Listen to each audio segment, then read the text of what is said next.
आज हम लोग कर लेंगे क्लास 10 का रियल नंबर का important question, prove that root 7 is irrational. ठीक है, हम लोग रूट 5 का कर चुके हैं ना, है ना। तो हम लोग को प्रूव करना है रूट 7 इज इरेशनल। ठीक है, तो उसके लिए लेट अस अज्यूम करना पड़ेगा। लेट अस अज्यूम यानी कि हम लोग मान लेते हैं टू द कंट्रेरी यानी कि उसका उल्टा अपोजिट मान लेते हैं। ठीक है, to the contrary that, let us assume to the contrary that root 7 is rational. हम लोग क्या मानते हैं? रेशनल मानते हैं। ठीक है, तो रेशनल मतलब ये है उसका अपोजिट मान लिया। इरेशनल प्रूव करना है, रेशनल हम लोग मान लेते हैं, कॉन्ट्रेरी इसका अपोजिट मान लेते हैं, उल्टा। तो रूट 7 को लिख सकते हैं, root 7 is equal to a by b, है ना। बहुत सारा टीचर लोग यहाँ पे पी बाई क्यू भी लिखता है, उससे कोई दिक्कत नहीं है ना। तो यहाँ पे root 7 is equal to a by b लिख देते हैं। यहाँ पे ए और बी क्या है, तो साइड में लिखना, थोड़ा सा दूर में। Where a and b are two क्या होता है, को प्राइम, टू को प्राइम। ठीक है, क्या है ये, टू को प्राइम है। यानी कि ए और बी जो को प्राइम मतलब क्या, कोई दोनों ए और बी जो है कोई एक ही टेबल से नहीं कटना चाहिए। अगर एक ही टेबल से कटता है दोनों तो ये को प्राइम नहीं होगा। ठीक है, तो हम लोग जो एज्यूम किए हैं ना, लास्ट में हम लोग जो एज्यूम किए हैं कि ये हमारा रैशनल है, वो लास्ट में गलत हो जाता है, क्योंकि हमारा को प्राइम ए और बी नहीं निकलता है। ठीक है, इसके आगे की प्रोसेस है squaring both side. Squaring both side, तो यहाँ पे रूट 7 का स्क्वायर करना है और यहाँ पे करना है हमारा ए बाय बी का होल स्क्वायर। ठीक है, तो स्क्वायर करेंगे तो रूट 7 का स्क्वायर कितना होगा, 49। हाँ नहीं मतलब स्क्वायर रूट कट जाता है ना इसमें, तो इसका रूट कट जाए क्या हो जाएगा 7, और यहाँ पे पारी पारी से स्क्वायर देते थे ना, a square minus a square by b square. ये चला जाएगा इधर 7 बी स्क्वायर हो जाएगा और इधर बचेगा ए स्क्वायर। ठीक है, इक्वेशन फर्स्ट मान लो इसका, ये हमारा डिवाइड में था, इधर चला गया तो मल्टीप्लाई में। यहाँ पे एक रूल है कि अगर ये जो अकेला वाला जो है ए स्क्वायर, ये इधर वाला नंबर से डिविजिबल होता है। क्या होता है, तो यहाँ पे लिखेंगे therefore A square is divisible by 7। Therefore कौन सा थ्योरम था, थ्योरम 1.3। यस याद हो गया, चलो अपना ना थ्योरम 1.3। 1.3 से क्या होगा, जब ए स्क्वायर जो है वो 7 से डिविजिबल है, तो यानी कि A is also divisible by 7, divisible by 7। तो मान लेते हैं हम लोग कि जो ए है 7 से डिवाइड होता है, और मान लेते हैं कोई भी एक नंबर जो सी से डिवाइड होता है। कहने का मतलब है कि ए इज इक्वल टू 7c। यहाँ पे सी इज़ एनी इंटीजर, से क्या है, एनी इंटीजर। यानी मान लेते हैं कि वो सी बार में कटता है ए।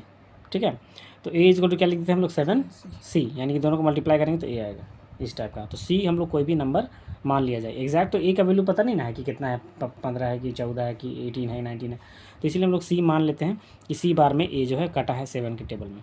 अब यहाँ पे दोबारा हम लोग क्या करेंगे, squaring both side, process same, squaring both side. तो यहाँ पे भी स्क्वायर हो जाएगा ए स्क्वायर, और यहाँ हो जाएगा 7c का स्क्वायर। तो ए स्क्वायर तो ए स्क्वायर रहेगा, 7c का स्क्वायर बताओ, 49c का स्क्वायर। ठीक है, अब ए स्क्वायर के प्लस पे हम लोग जो इक्वेशन माने थे यहाँ पे 7b स्क्वायर, ये इक्वल है ना इसका, तो इसके प्लस पे लिख देंगे हम लोग 1 + 7b square equal to 49c square. ठीक है, 7 से इसको काट देना है, 7 7 जब 49, तो बी स्क्वायर इक्वल टू हो गया 7c स्क्वायर। अब यहाँ पे देखो बी स्क्वायर इधर अकेला है, इधर नंबर है हमारा कौन सा 7, यानी 7 से डिविजिबल होगा। यहाँ पे लिखेंगे therefore b square is divisible by 7। ठीक है, तो फ्रॉम कौन सा थ्योरम, 1.3 थ्योरम बाद में लिख दिया, ऐसे कोई दिक्कत नहीं है। B is also divisible by 7, b is also divisible by 7। ठीक है, अब यहाँ पे ध्यान दो, यहाँ पे हम लोग क्या चीज़ आ रहा है कि यहाँ पे ए भी जो है वो 7 से कट रहा है, और बी भी हमारा 7 से कट रहा है, लेकिन हम लोग को क्या माने थे, इसको को प्राइम ना माने थे, यानी कि कॉमन फैक्टर आ रहा है 7 दोनों में, ए में भी और बी में भी। यहाँ लिखेंगे since A and B have at least 7 as a common factor, 7 as a common factor, यानी कि दोनों में ये आ रहा है, लेकिन हम लोग तो को प्राइम माने थे ना, तो बट दिस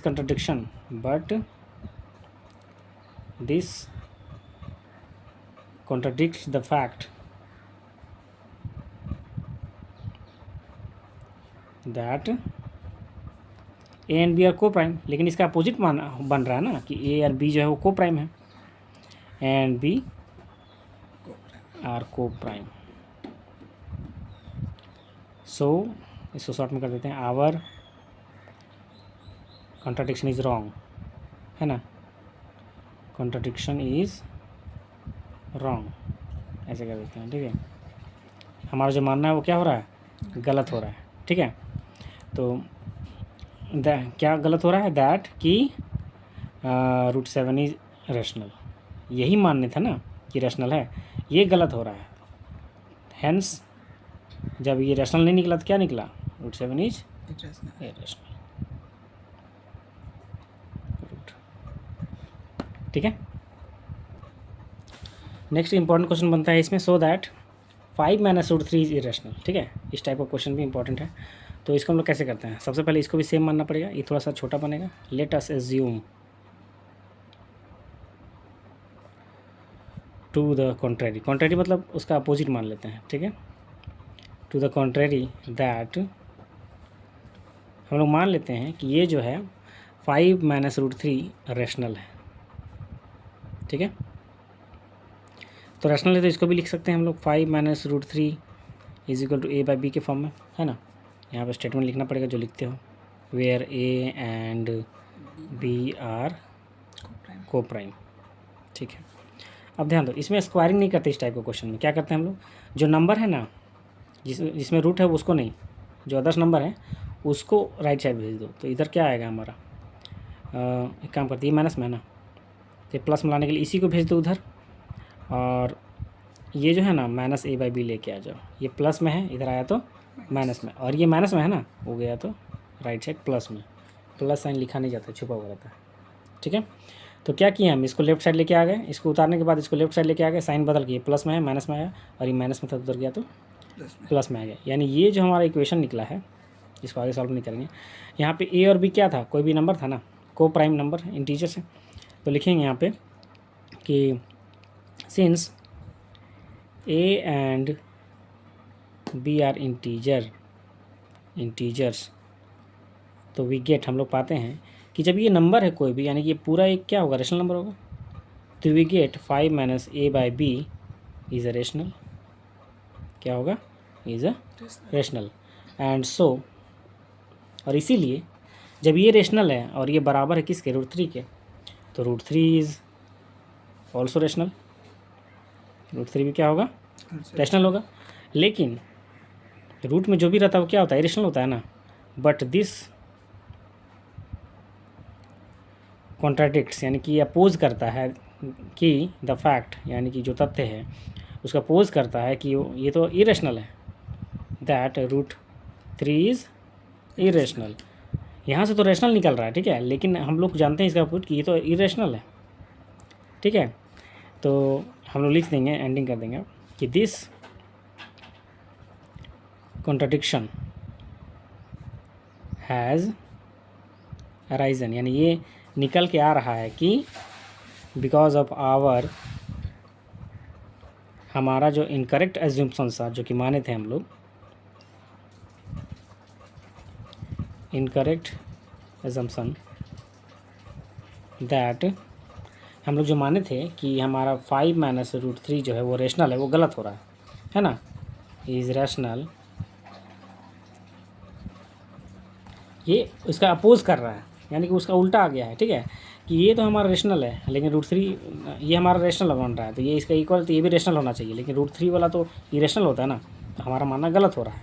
तो लास्ट में क्या लिख देंगे, हेंस 5 - √3 इज़ इरेशनल, बस ये ज़्यादा लंबा नहीं है,